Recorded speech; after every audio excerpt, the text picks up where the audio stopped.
Tuan-tuan muslimat yang dirahmati oleh Allah Subhanahu wa ta'ala,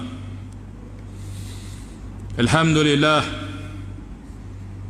amanya marilah sama-sama kita menyatakan rasa syukur kita kehadrat Allah Subhanahu wa ta'ala, yang mana dengan limpah kurnia izin daripada Allah ta'ala dipertemukan kita pada malam ini dalam keadaan Allah Subhanahu wa ta'ala masih lagi mengekalkan kita di dalam kurniaan nikmat-Nya yang begitu banyak. Dan alhamdulillah wa syukurulillah, dalam banyak-banyak nikmat yang Allah Ta'ala beri kepada kita itu, di sana Allah Ta'ala masih lagi mengekali kita dengan nikmat yang paling utama, nikmat yang paling besar, yakni nikmat Islam dan juga nikmat iman. Maka marilah sama-sama kita memastikan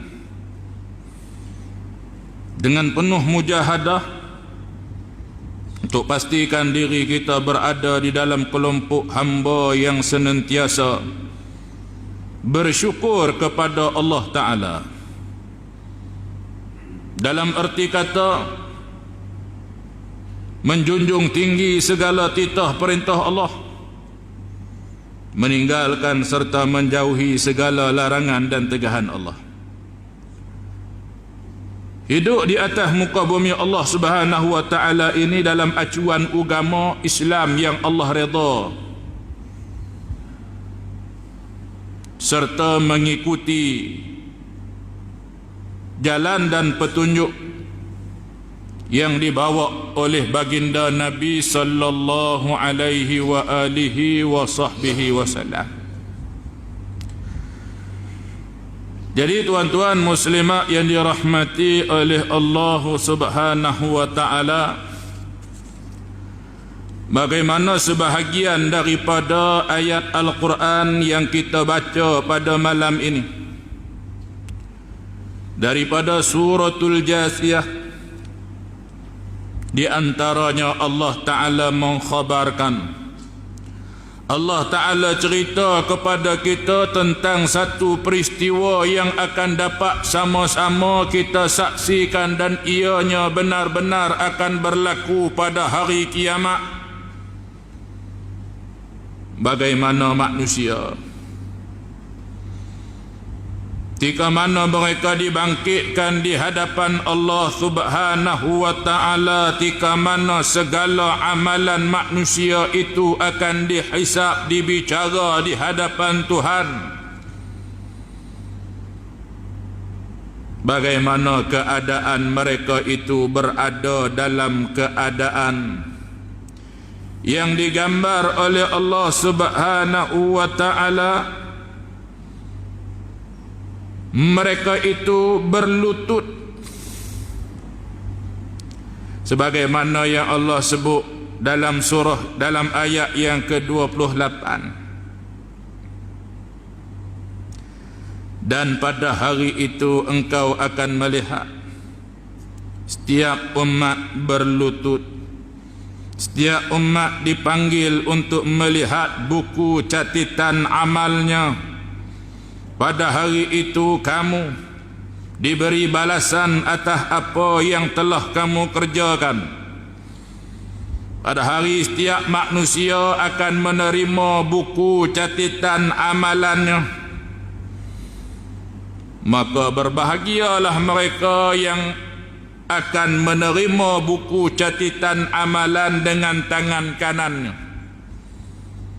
dan celakalah bagi mereka yang menerima buku catatan amalnya selain daripada pihak kanannya. Dan Allah berfirman dalam ayat yang ke-29, inilah kitab catatan kami yang menuturkan kepadamu dengan sebenar-benarnya. Sesungguhnya kami telah menyuruh malaikat mencatat apa yang telah kamu kerjakan.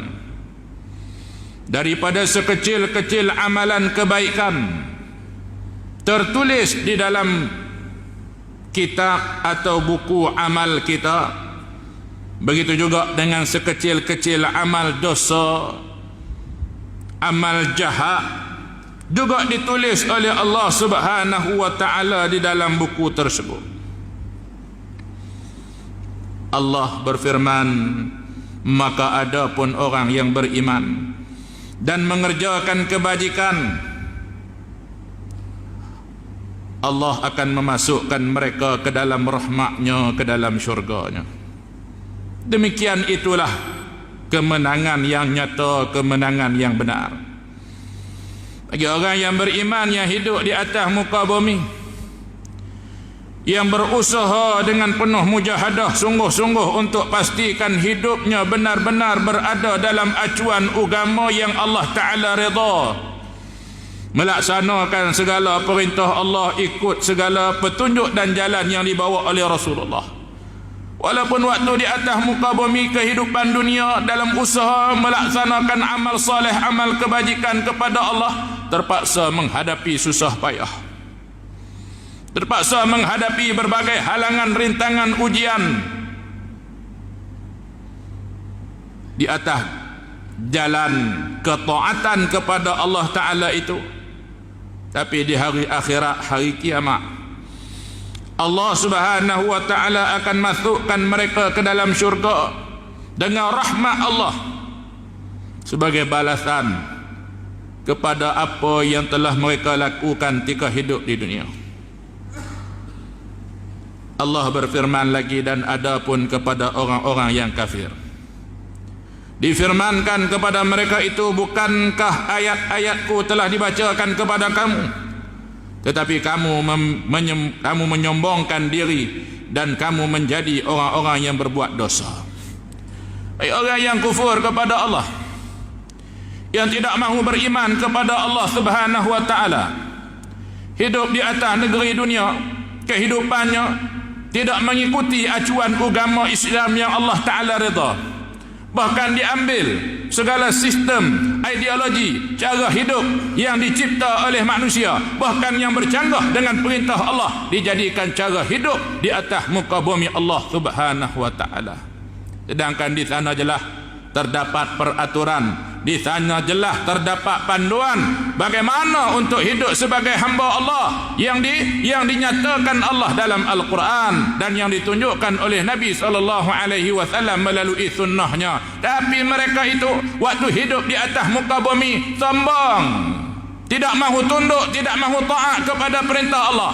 Mereka merasakan bahawa mereka itu hebat, mereka memikirkan, mereka merasakan bahawa cara mereka itu lebih baik daripada cara agama, cara Islam. Islam ini kolot, ketinggalan, tidak ikut zaman dan seumpamanya. Maka Allah Subhanahu wa ta'ala menyatakan kepada mereka,